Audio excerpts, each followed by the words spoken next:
Wake that ass up. Early in the morning. The Breakfast Club.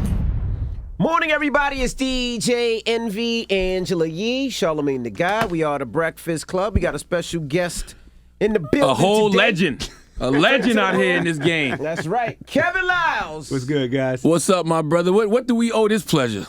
This pleasure is to say thank you. This pleasure is to see you guys. It's been over a year. Now, I've seen some of you guys out and about, but it's been over a year since I had the opportunity to come, and I just wanted to celebrate a lot of love and life, and so proud of the entrepreneurship you're doing, so proud of everything you're doing, Yee.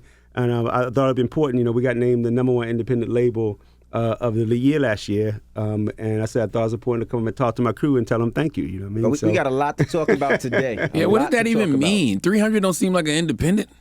I don't know. I don't take anybody else's money. It's our money. Okay. You know what I mean? And we're like independent. We got a distribution situation with Atlantic and Warner because we helped build it. And we fund our own thing. So, you know, independent is our mindset because we've been doing it for so long. You know, we got the muscle of a major. But, you know, I yell down the hall to make the decisions. I don't have to ask nobody. Let's talk about some of the artists that you don't know that you don't know are either on 300 or were on 300. Migos. Yep. Gunna. Yep. Young Thug. Yep. Megan Thee Stallion. Yep. T Trey Grizzly. Songz? No, Trey's managed. I managed him. Oh, Trey managed him. Who else did? T Grizzly. T Grizzly. Shy Glizzy. Shy Glizzy. Dex. All of the Lil Keed.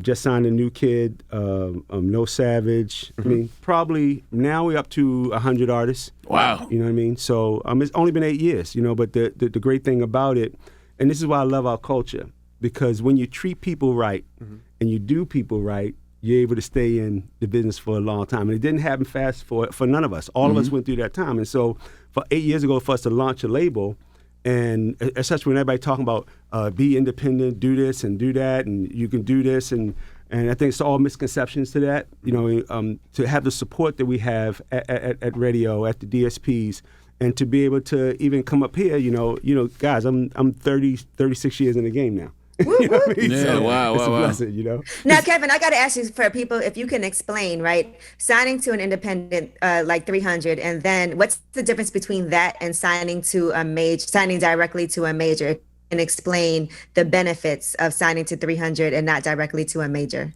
Well, I can just tell you, because I want to put it in perspectives for people to understand.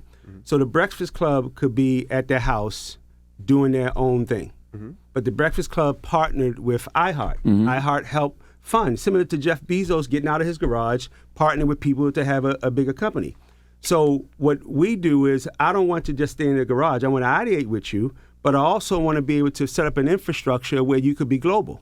You can't be #1 in China, #1 in Africa, #1 here, #1 there. Can't be 88 stations around the country by your damn self. Right. So all that being independent, you know, you can still be independent with the mindset, but you don't have to be alone. And that's the difference in what we're doing. So, Ange, if you was to sign with me, I'll give you a smorgasbord of deal. What deal works for you? You might have money already. So you might have an opportunity to do something different. Everybody doesn't have that situation. So we make the deal cater to you. That's dope. And most people make the deal that's best for them. I've been doing it too long. I want whatever the value proposition, the 1 + 1 got to equal 10 for both of us. And that's the difference. You know, I was thinking about you, Kevin Liles, because I was like, do you ever look at Def Jam and not feel like you're a part of it? Like, even now? A place that raised me, a place that I helped create. You cut me open, I bleed it, and I'm not happy. You know what I mean? I wonder that. Does it hurt you to see the label in the position that it's in now? Still probably one of the most iconic brands in the world. I want them to focus on being a people's label and not a label. I want them to focus on every DJ. I want them to focus on every artist, and not just sign something because of data. Sign it because you feel it. Right. And this is a challenge that I say to everybody. We move culture. Def Jam is not a regular label. It's a cultural label. So when you don't put the right people in place and you're not signing the right artists, you're devaluing a piece of history. Right. You know, and me, Russell and Leo, we still own the name outside of music and publishing. So that we just feel a certain way that we want to help get it together. We want to be do as much as we can, and more importantly, we want to give support to Universal because they actually bought it from us in '98. You know what I mean? So there's no animosity or anything, but we got work to do. Because I thought about it because I was watching the Hard Knock Life tour this weekend, and you always hear the story of DMX and how he was signed. He was signed based off a feeling. Right. You know what I mean? Like they heard him and Irv brought him there and y'all felt him. Like, is that even possible anymore? Can you just sign an artist off a feeling anymore? Well, we do. When we heard T Grizzly talk about First Day Out and he really just got out, you know what I mean? It just made me feel a certain way. When you see Meg and see how she's developed, when you look at Thug, who willing to risk take every single thing, okay, but what nobody talk about, and the way he's been able to build YSL, now, I'm not saying I don't have research around me. I'm not saying I don't have things, but the reality of it is I'm in the gut business because I'm not in the record business. I'm in the brand business. So at the end of the day, it has to be multiple things. It's like you having one hit radio, one Breakfast Club interview that did a lot. No, you have to have multiple ones to do it. And that's what I believe is missing from our industry. Everybody's chasing data instead of using a gut. Now, we heard Russell Simmons say the other day that, he, after X's passing, that he appreciated X because he felt X saved Def Jam. And he also felt hurt because he felt like Def Jam didn't save X and he didn't help save X. What are your thoughts on X? And I mean, he's been under you at one time for a long time. You helped push his records, helped promote his records. He was Def Jam. Yeah. Well, first off, I have to say prayers and blessings to his family. And, it's hard because I've been losing a lot, with Dre last year, Andre Harrell. And you guys, I go down to countless amount of people that have suffered in our industry, and all the work that you're doing around mental health is part of it. But I told Russ, we were in the houses, and I don't want to say what houses we were in. We were on the streets, we were in there. Some people fight with things that until they're ready to deal with themselves, they can't deal with it. So I don't think we do enough as an industry around mental health. I don't think we do enough just around therapy. And it's one of the things that X is very complex, because X to me was biblical. And as we go through these biblical times, see what God did. He said, I'm going to give you the pandemic. I'm going to give you police brutality. I'm going to take economics going to be crazy. I'm going to have people not be able to do nothing, and I'm going to have a prophet that is going to give up his life during this time, just to remind you that I'm taking everything away. It's time to press reset. And so if all these deaths, even include of X, don't mean something for each of us, I think we're not listening to what God is saying to us. And I've had many prayers with X. And one thing I told Russ, X, as much as you want to help him, he wanted to help you more. X was the kind of guy, he prayed, and I think I wanted to do more. I want to help more. I know all the family situation and everything, but just imagine how Rough Riders feel. Just imagine how Irv Gotti feel. Imagine how his kids, I don't want to say how many kids, or his fiance or his ex-wife feel. Right. Who am I to talk about something? I was his partner. I was his label. This is such a personal issue, such a personal loss that I'm going to leave it there with it and just say, however I can be helpful to the Simmons family, I'm here. I don't like people acting like y'all did not, fight for X though. You know what I mean? Every day. Like you mentioned this now. I've heard those stories. Y'all had to go. Y'all went and got him. Right. You know Every what I mean? day. Get out of here. You know what I mean? Like it's Every like day. why do we act like people weren't there for X? But it's like saying, not being there for your kids. It's like one of the things people can never say. Maybe they could say, I wish you could have did more. Right. But they can never say, like again, this goes back to having a relationship with the artist. You ain't gonna never tell me I wasn't there. Right. I'm gonna be there, do thick and thin, with how it happened, when it go down, every single time, because part of it is helping them see something different. You don't think I'm dealing with other issues around drug abuse? You don't think I'm dealing with other mental health issues with what's going on? Every single day. It's why I said, guys, I'm paying for two times a week for therapy. not only for the staff, but for the artists. It's why I'm saying there's a thing called 300 Takes a Break, where you guys can take and go on, what do you call it? Mental health break. Mental health break. You can go get an Airbnb, go and take time for yourself. It's why I made a 300 crisis fund for people who, you might be good, Charlamagne, but your wife might have got out of her job and you can't, well, you can afford everything. But I'm saying if she didn't have it, we want to make sure she's good. Right. And so you can't, you'll do this, you can think about the company, but you can't forget about the people. So nobody could ever charge me with forgetting about the people. That's right. I'm there. It ain't, it's do thick and then have it, gotta be. Do you do something different with, like, let's say your artist, Famous Dex, who we've seen online said he had drug problems. Do you reach out more, or do you try to help more, or is it one of those things as we tried and we're trying now? No, you send him away, and you have a conversation. It's like one of your kids. You know what I mean? He might not understand today. Hopefully it'll be vitamin C, and it'll get to him or something to happen that he'll say, well, hey, maybe I got to make the change. You cannot change people. People gotta want to change, but you can put the things around them, the necessary tools to help them get better. That's one thing I promise you guys. Every day of my life, I'm trying to put the necessary tools around these kids to help them grow up to be great men, not just great rappers and great female rappers. So you provide therapy for artists and employees? Artists and employees. Wow. I've spent probably a couple of $100,000 so far, and I'm only saying the money because I want to challenge all people who have partnerships with people. This mental health shit is real, man. Right. How about this? Guys, my name is Kevin Liles, and I go to therapy twice a week. I go once. Okay, yeah. I'm open. I'm good to say it because understand I'm not just trying to run 300. I'm also got a family. That's I also got a son that's graduating. I got all kinds of stuff going on me. One of my cousins passed from COVID. I got a 70-year-old mom, a dad that's got what do you call it? Dementia. You know what I mean? I got my wife's parents. They turning 80 years old. Come on, I got problems too. That's right. What I'm saying? Is it difficult to get the artist to be receptive to going to therapy? Because I know some people aren't that keen on it. I don't think it's, Ange, that's like, it's difficult to get people to change.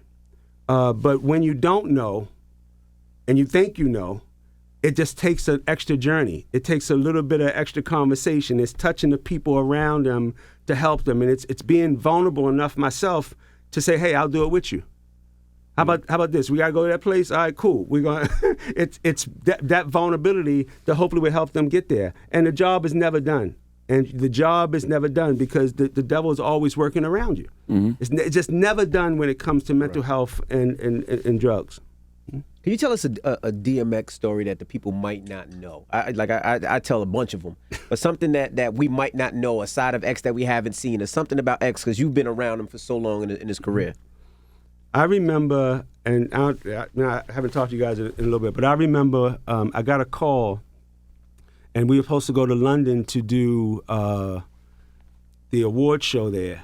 And my man called me, Tony Austin, said, yo, X don't want to get on a plane. I said, what do you mean he don't want to get on a plane? He said he not getting on a plane until he can fly his airplanes. And I'm like, all right, what does that mean? He said, well, he wants to go fly his airplanes. I said, all right. So didn't make the flight. Cause I did 3 days ahead. I already knew what it was. You know what I mean? So my man called me the next day. Yo, Kev, I don't think he getting on the plane. I said, what do you mean not getting on the plane? The Mobile Awards over in the UK. So I said, all right, cool. I'm going to come down. So I come down and X is in the hospital. And they say, well, his stomach was hurting.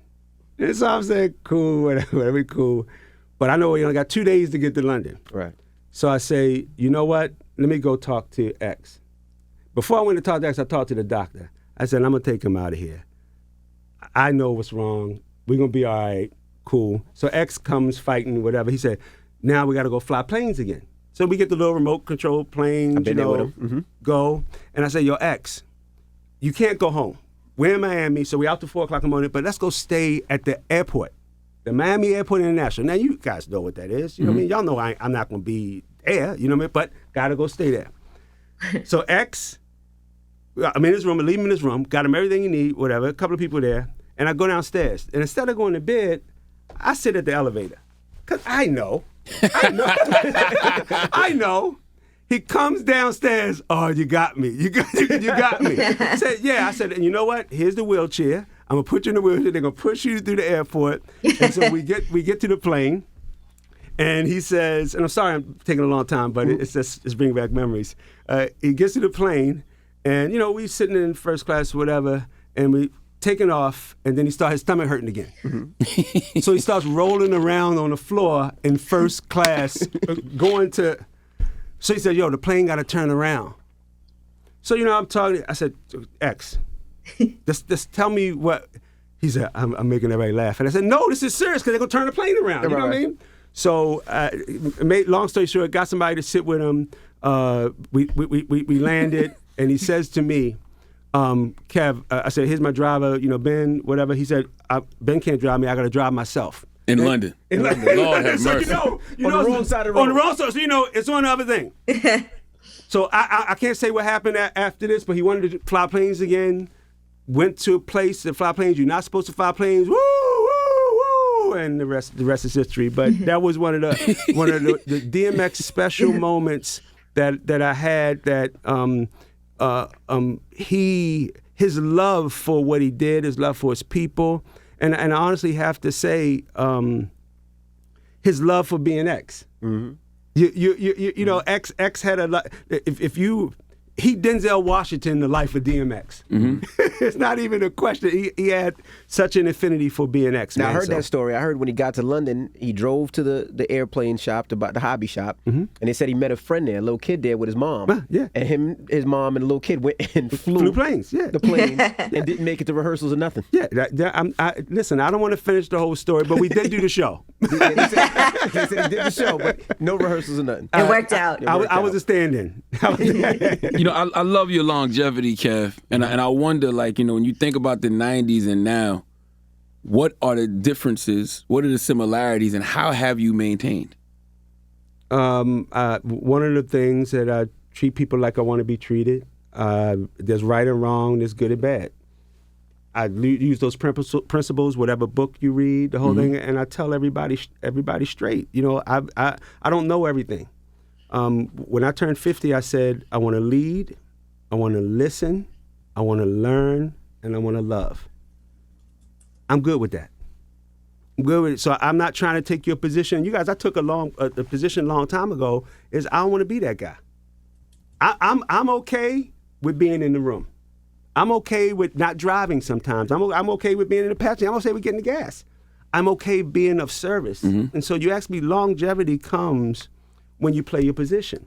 Longevity comes when if Angela called me and said, "Kev, I got this issue," I'm going to be there. If you say, "Kev, I need you to lift something," or I have to. That's when you live a life of service. And a lot of people are serving themselves, and my happiness comes from serving other people. So I think you have to live a life of service. And number two, I think you got to put yourself in a position where every day you go to work, you have to make a difference. You have to show up and make a difference. If I'm in the room, we get more money than if I'm not in the room. If I'm with an artist that's getting done, they're not getting done. That's pretty. If I'm showing up anywhere, trust me, I'm going to put my Kevin Liles on and go get it. Mm-hmm. And so those things, to me, I never live. What if I was resting on my laurels of LL Cool J still? Listen, I could vouch for that. Anytime I've ever needed Kevin Liles for something, I just hit him. He hit me right back, or he'll be like, "Just give me 5 minutes." Yeah. And I do think that's important. Just even responding to people and making sure that you stay in constant contact and communication. I think all of those things help. Yeah, and as we get older, your circle gets smaller, but hopefully you plant enough good seeds around you. And people, I know this, that if somebody had to talk to you guys about me, I know I've touched each of your lives in some different way, that it's going to be that seed that I planted. Mm-hmm. That is longevity, because I'm now living through 3 decades of call Redman, call Meth, call LL, call any of the guys back in the call Rick Rubin, call any of them. You know what I mean? And hopefully I've planted the seeds in them to still live with them, and hopefully even call Megan. Call her through, winning three Grammys. So first called and her mom saying she won a Grammy. Call her, ask her about the conversations. Call T Grizzly. Just called me last night and asked me something. This is everyday life, so you have to be in it. Right. You know, people say to me, "Well, Kev, when you retire, retire." I'm already retired. I get to do what I love every single day. What is that? Retire? I don't know how to retire. I love doing what I do. I love what you said about LL because for whatever reason, people like the rest on their laurels when it comes to old wins. Why do people do that? And why is that dangerous? It's easy. There's no vulnerability in that. There's no risk in that. You know, that's the great thing about 300. We're a bunch of risk takers. And I know Todd, and I know LL like. LA's original B-boy every day. Like what he's been able to do at Rock the Bells, what he's been able to do in NCIS and be a father and do, that it's no light work. He's the rapper's rapper. And I gotta say, the Rock and Roll Hall of Fame got to get their shit together. This is 5 years, 5 times of him not being nominated. Wow. What? That's crazy. What? LL?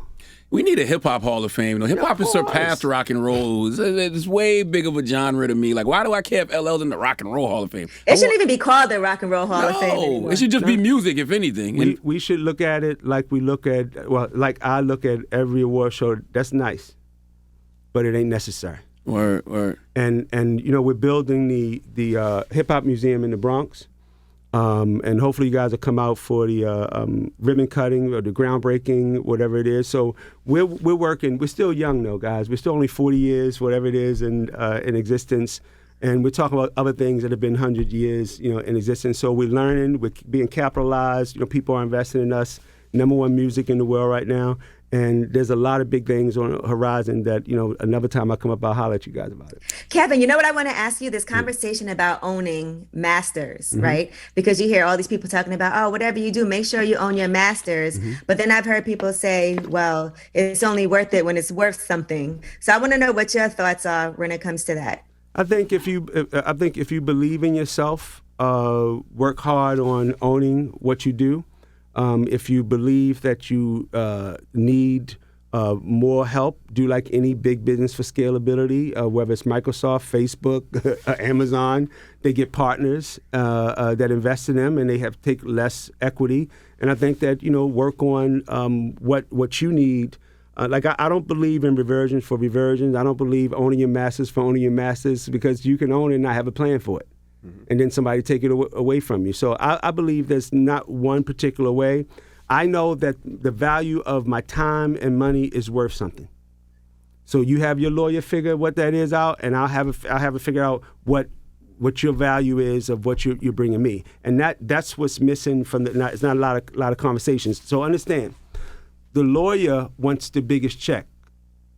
The manager wants the biggest check. The artist gets hurt the most. So you want to be real 50-50 partner when we put up half of the money. Tell your manager to put up the money, tell your lawyer to put up half the money. You want to own everything, you just want me to distribute? Okay, I'll just take a distribute, but you pay for everything.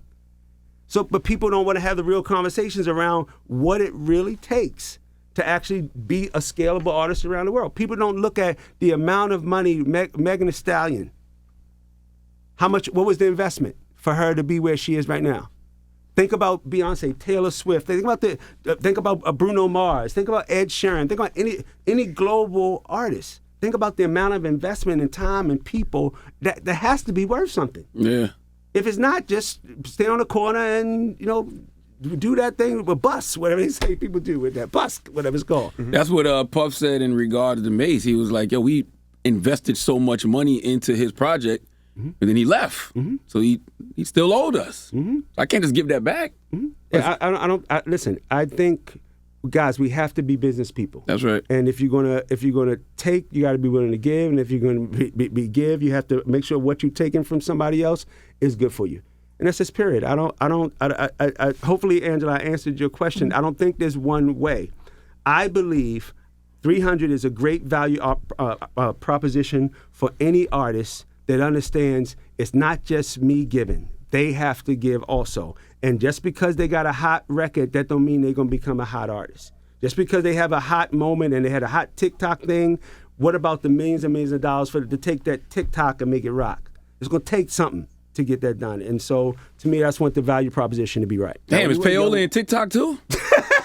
I didn't say nothing about payola. It's crazy. You said you had to spend money. You said to spend money to make no, TikTok but I said hot. to take that TikTok moment and transcend it across different Got things. you. know what I mean? So once he got the challenge, you put the money behind him. Yeah. Okay, got you. Now, when you were a young man, a young teen, you co-wrote "Girl, You Know It's True," Milli Vanilli. Yeah. Do you still get checks from that? My wife just cashed a check 2 days ago for $1,800 Yes. for that. You know what I mean? Listen, that's That song, was a banger. Yeah, that's the song that I ever keep giving. The song we celebrated 30 years. The song that we're actually doing a documentary on, and the movie that if you guys saw with Brett Ratner, we're about to do the Milli Vanilli story.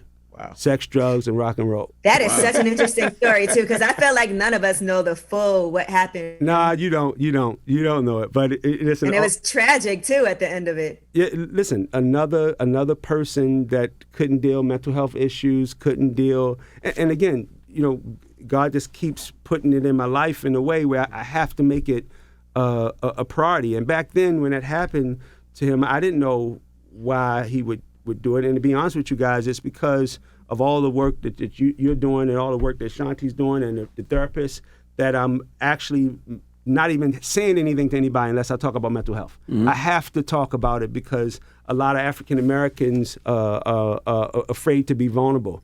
You know what I mean? And I believe having a conversation doesn't make me weak. I love it because we put so much emphasis on physical health for so many years, and it's just like it goes hand in hand. Physical health, mental health is just a health issue. Period.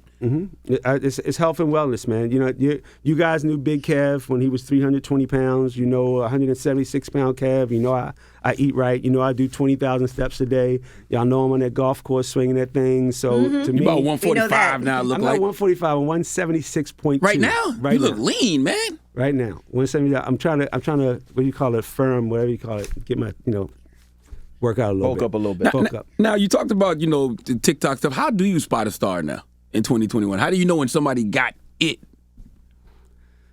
It's a lot of different ways. I do data. I look at the data, but I also go with my gut. I mean, I don't know how not to use my gut. And so where artists come from, remember I said before, the internet is the new street. You know what I mean? So your Facebook walls, you got your graffiti walls, you got your flyers, your Instagram. This all, to me, it's all the same. And when you see an artist start to get traction, you pay attention to it, you look at it, and you think about how it fits with what's going on today, and you take a shot at it. When Fetty Wap, when you started playing the Trap Queen, you know what I mean?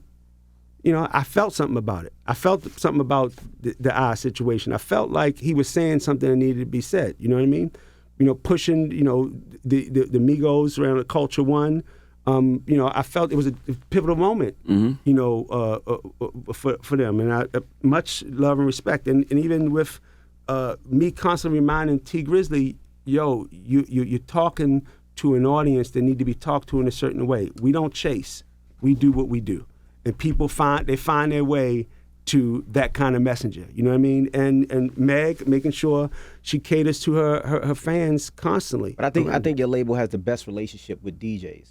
And the reason I said I remember Fetty Wap, and I remember when y'all signed him, and I was talking to somebody from the label, and they was like, "Yeah, we're gonna go on this record next year." And I'm like, "No, that's a bad decision. You need to go now." They was like, "Why?" I'm like, "Come to one of the clubs. It's the biggest record in the club." And then y'all went for it, but y'all have the best relationship with DJs. Y'all call DJs and ask, "What's popping? How is this record doing? How is it reacting?" A lot of labels don't do that. And I've heard from you, I've heard from Shadow, I've heard from Lior about records, and you don't hear that. You don't hear presidents calling DJs about records to hear how it's sounding in the club or in the street or on the radio or what's the feedback. You don't hear that too much. Envy. Number one, they not us. Number two, I used to DJ. Number three, and number three, I don't have a DJ relationship with you. You know what I mean? This business is not just about records and money. It's really about people. We're human beings, yo. We're really human beings. And when I see fucking this guy over here, sorry, I can curse. I see this guy down in Anguilla, I'm happy to see him. I'm like, yo, we on the island. That's real fun to me. You know what I mean? I see Yee out, like, yo, this is exciting to me. That's not, how about this? I'm not calling nobody out, but I guarantee you, ain't nobody talking to you guys in that kind of way. The records is cool. I love and I'm gonna listen to the whole thing, but as a person, Right. Because when all that's gone, I still want to have friends and have a relationship. Right. I still want to have that. And I'm not sitting here saying, come to the kids' bar mitzvah and blah, blah, blah, blah. No, I'm talking about, yo, how you doing? It's okay. And every time we see each other, we don't have to talk for a year. We good because we know where the love is. And so that's what you're speaking of. And I will constantly say, you're not going to get them calls because they not us, and that's what defines us as a label. Hip-hop is in my DNA. Quality relationship is in my DNA. All these things are how I built my career over the years. I don't care. I've told DJs before, don't play my records. Play the ones you like. I'm cool. And when you come to me, I'm going to do what I like. Oh, you don't want that relationship? Okay, so play the record. It's like, Okay. how you want to do it? Kevin, what's your relationship like with Steve Stout? Like, what are your guys' conversations like? Because, Steve Stout with United Masters, he is very like, okay, you don't need to sign to a label. You don't need to do this. You can just come to United Masters. But what are your thoughts about something like that? So, Steve is part of the crew. You know what I mean? We got the Guts games that go on, and, we can exist in the space of his messaging is what he wants people to believe. I believe if United Masters a label, it's something. It's something. It might not be traditionally. And I'm trying to get people out. I don't want to be a label. I want to be an opportunity for a creator. I want to find a value proposition between two people coming together. And so I think if you ask Steve, he'll tell you, well, yeah, United Masters is an opportunity for people to do so. Label, not label, but if it's spin that you don't need a label, but you need something, because if you didn't need something, you wouldn't be signing to none of them. Right. So you need something, and what do you need, and what's the cost for that entering into that business relationship? So if I say, Yee, I'm gonna take you, I want to take you to dinner, baby girl, and I'm only gonna feed you McDonald's, that's not expensive. That's not, we okay with that. That's it. But if I'm going to wine and dine you and eventually want to marry you and have the best and have kids with you, that's expensive. And that's going to take us having a long conversation, that journey of what a true partnership looks like. So the quickie, I put it here, I put it there, and there's no loyalty to what it is. No, I want an emotional relationship with every artist. I want it to be about emotionals. I don't want it to be about transactions or toll taking. I'm not in that business. But doesn't that cause problems later on? Because even when artists are doing bad, you giving them every opportunity, they might have fucked the opportunity up. So now they doing bad. But you said we were family, Kev. So help me. I got $800,000 in back taxes. You know what I mean? My house is in foreclosure. I need you to help. Are you there for them then? I'm gonna try my best to help. I'm gonna try my best along the process to help. I've been successful sometimes. I haven't been successful sometimes. But that's life.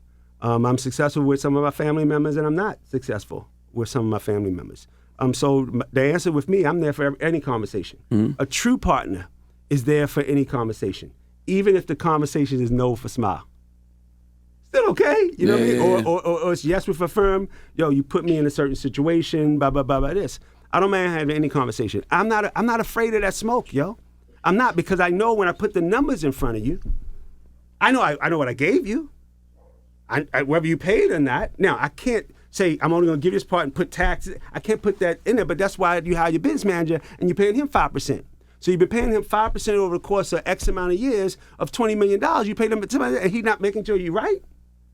How's that my issue? You know what I mean? But guess what? Let's have a conversation about that too. And when it comes down to it, I would love to be in their life and blow up the whole thing.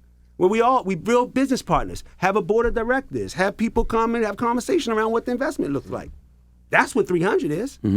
That's what 300 is. I got a board, I have everything. Even a small company like mine, I have all the things so I don't have those problems later. Audits and all these things, but I'm clear, I'm a different person. But I will be there to have the conversation. I'm not saying the answer is yes, and I'm not saying it's no. We had Kelly Price up here earlier this week, and she mentioned you. When she was signed to Def Jam, she said that her weight was always a problem, and she said she remembers one video shoot they got. Let her hear it. Let me hear it. Question: When you did lose weight, what were the reasons? I wanted to do it for me. And my thing is, if you have this great life, be here to live it. I remember them saying you were too thin and you lost too much weight. And The label never felt that way. I was sorry, Kevin. I gotta tell this story. Kevin Liles. At a shoot, we're shooting the video, and somebody calls like a cut stop in the middle of a take, and so I felt like there was some tension, and I had actually lost a significant amount of weight at this point.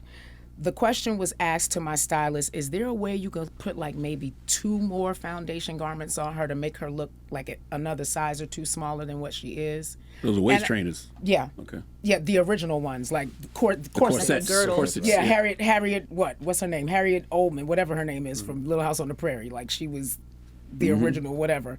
And nobody wanted to say it.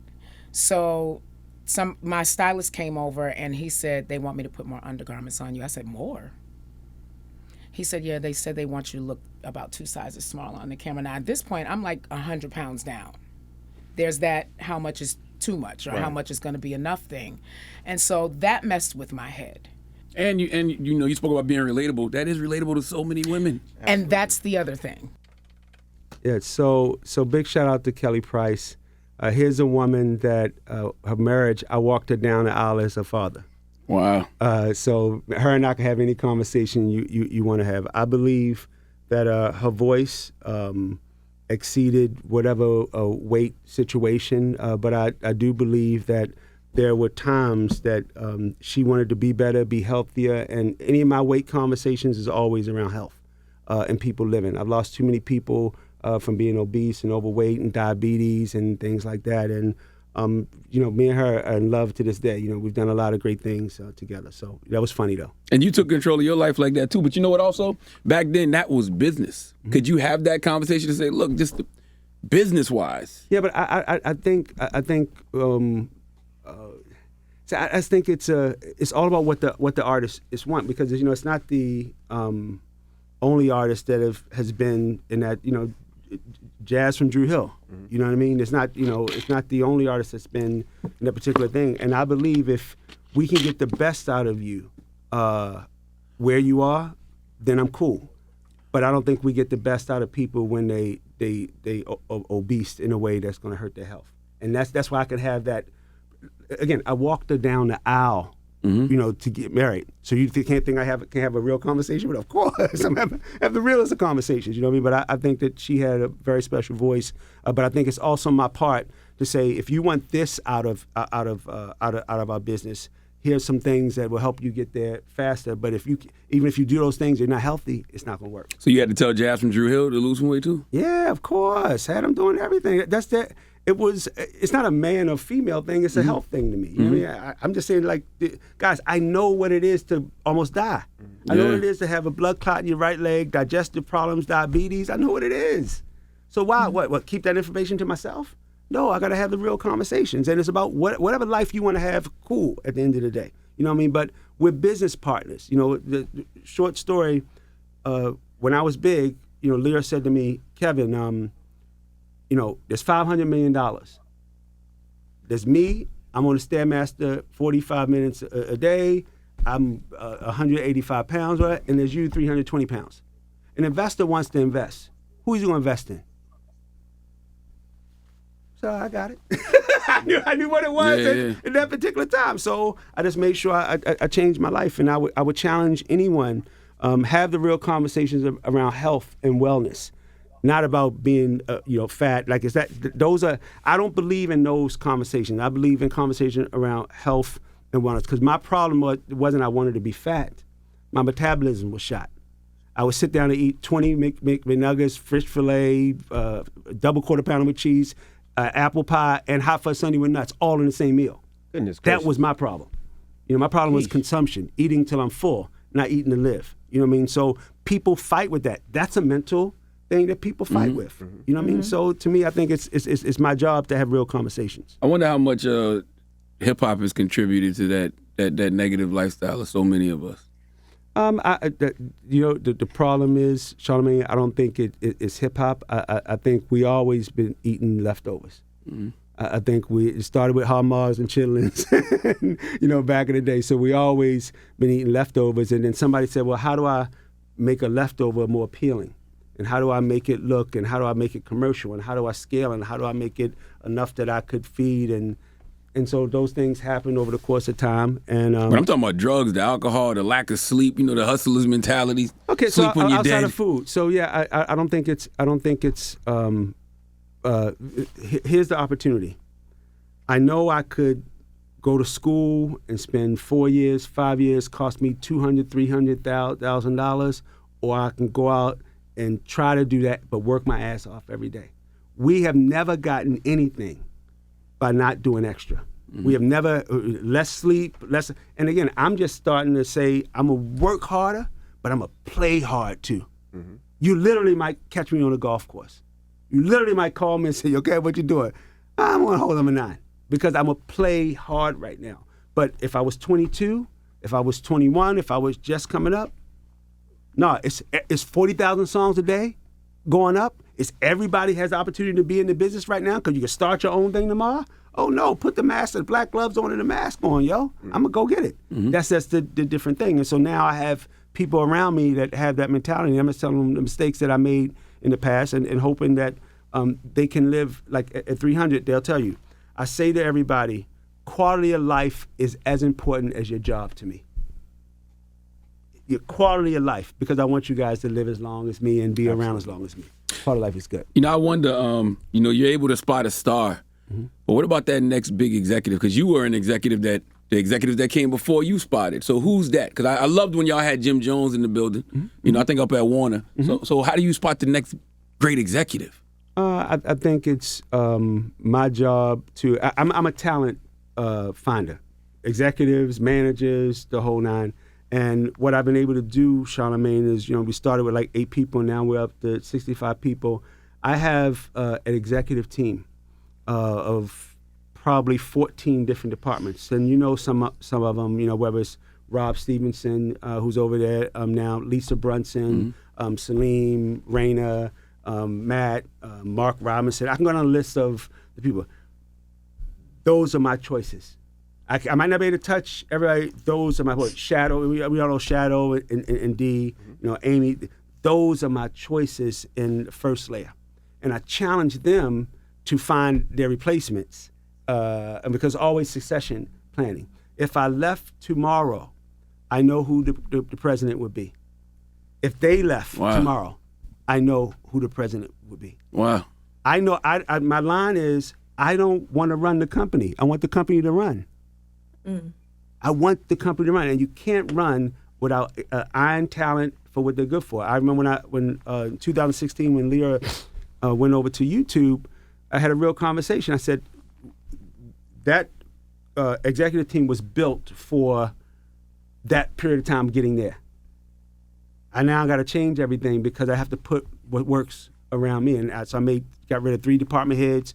Gave Raina head of marketing, gave Salim head of A&R, brought in a 17-year veteran from Columbia, brought her in, told D and Shadow, y'all better come work. All this sitting out with being consultant, y'all coming to work. So put the right people in place, and that's why I think we sit where we are right now. How did you know Jim was the guy? Because Jim, he says, at the time, he said, it was a lot of things he was getting in his own way. But mm-hmm. even now we see Jim, he makes great music, his eye for videos, fashion, like he seems more ready now than he did then. How did you know back then? I always felt like Jim was Eazy-E. Always felt like he had this knack for, spotting the right time, the right shoelace, the right, like, it just was all, and because I was leaving Def Jam and went to Warner, I'm looking at the building like, oh, I feel like I'm in a doctor's office. I need my man, because I don't want to get lost. I need my mm-hmm. man next to me, and I wanted him to have a different experience. I wanted him to, I wanted to show him something different because I always believe that he is an orchestrator of our culture, and he just needed that opportunity. So that was just one of the things. And to be honest with you, I like him as a person. He's just a good guy. And we could tell you so many Diplomat stories, so many Jim Jones, mm-hmm. Kevin Lyle stories forever. And I want to be helpful. Is there a place for him at 300?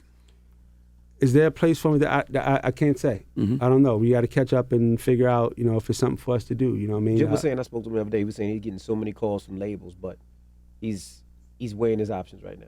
Yeah, Jim is a good. There's just certain guys like him, Rick Ross, Gucci Man. Like they just got something different when it comes to like grooming that next wave of talent. Yeah, I think that it's their eye. My dream, Charlamagne, and you bring that up.